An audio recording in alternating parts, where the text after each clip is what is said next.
Mm.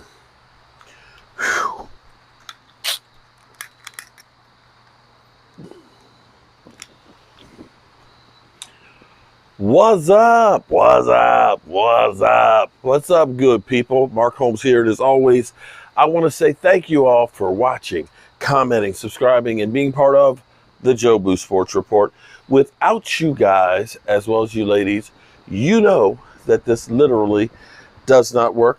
Hope everybody's had a great Friday. The weekend is here. The weekend is here, and this thing is going to be coming at us hard and fast because Sunday morning, 9:30, the Giants are playing. That's right, the Giants are playing. And I'm still trying to figure out how I'm going to do it because I do want to see the game and I want to stream it, but I also have to do I'm everything here. I got to do the cooking, the setup, the studio, the entertainment, the sound, cater and bartending, everything. In fact, I went through today and I cleaned off the deck, and we got this wind that's blowing like crazy here, and I got more damn acorns and stuff going on. And so I got to clean that off again. But I may put a TV upstairs so I can watch in the kitchen and put a camera up there so I can live stream and get everything set up for the game. But either way, we'll be watching the Giants and then Washington. And then, of course, we'll have the Eagles on. And an interesting thing about the Eagles. Okay. The Eagles and Cowboys, we play at the same time. If you are an Eagle fan and you are not in Pennsylvania, then you better get yourself DirecTV or you tune into the Jobu Sports Report because it's only carried in Arizona and Philadelphia. Everybody else is going to be watching the Cowboys versus the Rams. You're like the Rodney Dangerfield. No respect. No respect. You may be 4-0, but nobody cares. Nobody cares. So I'm sitting here thinking, okay, I like to do a lot of thinking. I'm not going to say that things I think about are always right. They're probably not. I am the village idiot, but I still like to talk. But last night's game was so ugly. And I think about how the first month of the season is literally like preseason games.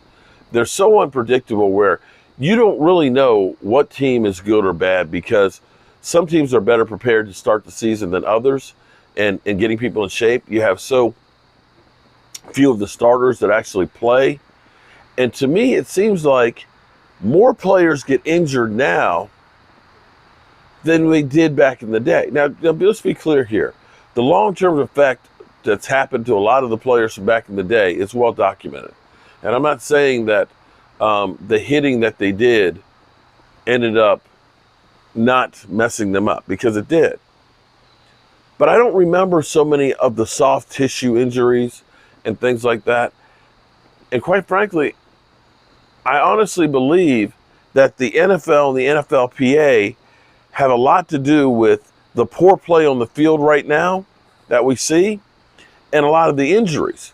Because when they did the collective bargaining agreement in 2011, you had a lot of players that were veterans that were on the negotiations. And what do players not want to do? Practice. It's like going to work. You don't really want to go to work. You want to get the paycheck, but you don't want to go to work. And that's the same thing about NFL players. So they started reducing the amount of practices. They did away with two-a-days. And see, for me, the only way you get ready to play football is by playing football. And you look at so many guys that have poor technique. Now, let's be clear here. The reason why the Dallas Cowboys are doing well is, I believe, because they brought back Dan Quinn and Kellen Moore. Whether you like Kellen Moore or not, the fact that these players knew the system, because you don't have enough time to teach them the system. Russell Wilson looks like ass and he's making bad throws. But understand, you didn't really get a lot of time to learn the new system with the new players in the short off season. And that makes a difference. I bet you Russell Wilson will be better as the season goes on down the road. Then again, maybe he's just got the bag of money and that's it.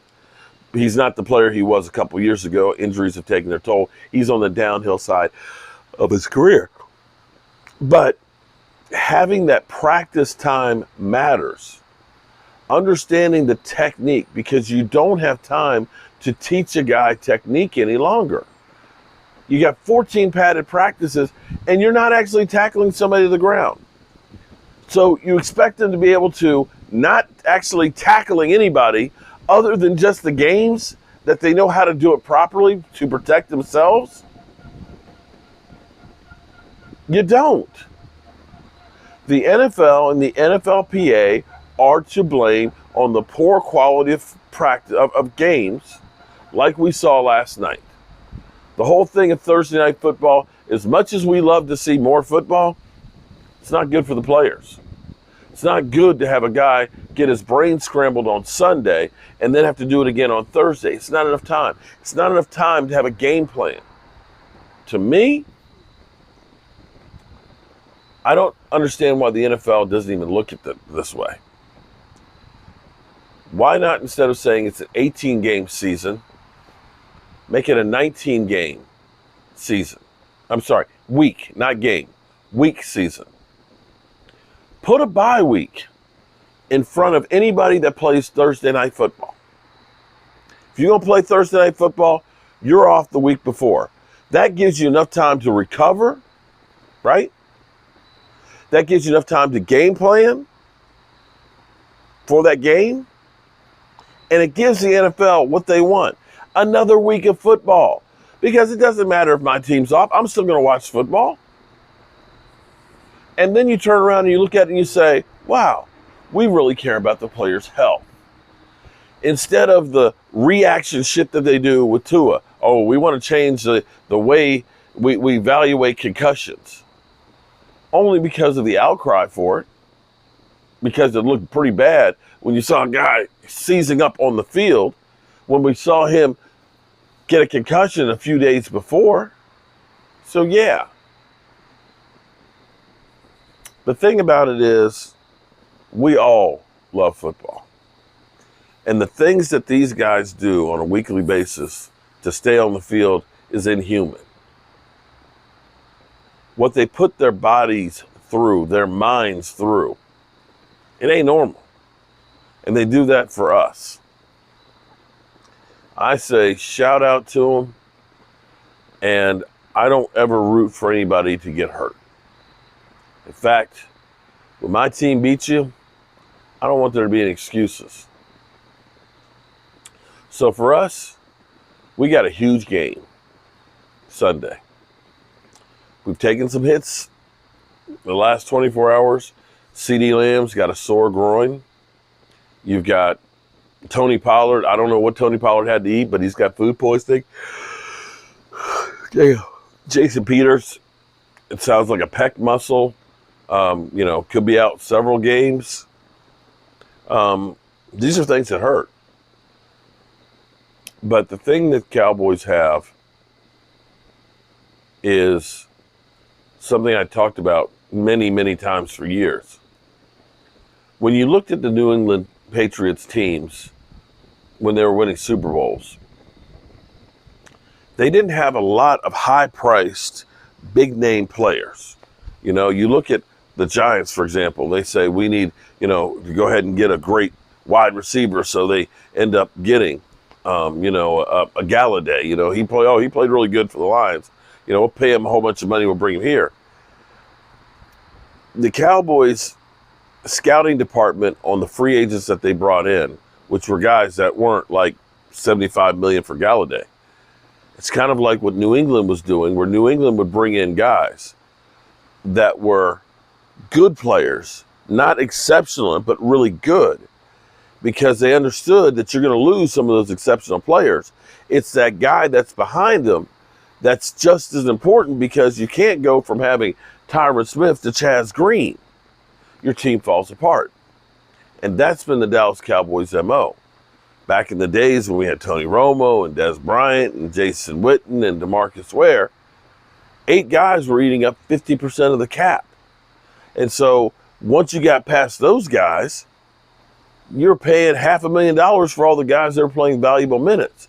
Now, we still have some guys that are expensive, but they've kind of found young talent and undrafted free agents and things that are players that you don't look at and say, we're taking a major step back. You got a guy like Dante Fowler who's looking like, 2019 Dante Fowler, because he's in the right system that he can achieve with players around him. You get guys like a Carlos Watkins. You get guys like a J-Ron Kerr. You get guys like a Donovan Wilson that fit what you're doing. And you bend them into your system, and they're there long enough to understand what you're doing. And that's why the defense is as good as it is. And that's where you have to give credit where credit is due to the Joneses for not bowing down to what the fans wanted, which was go out and get all these high-priced guys and put them in there because you don't care about winning. They went through, they did their homework, they did their due diligence, and they found some good players. Will it lead to a Super Bowl? I don't know. It's difficult. You got to have everything the stars align to get that Super Bowl. But they've definitely done some good things to make this team better than what most people thought it was going to be. So with that being said, I'm going to get ready to carry my butt to bed. Got a lot to do tomorrow.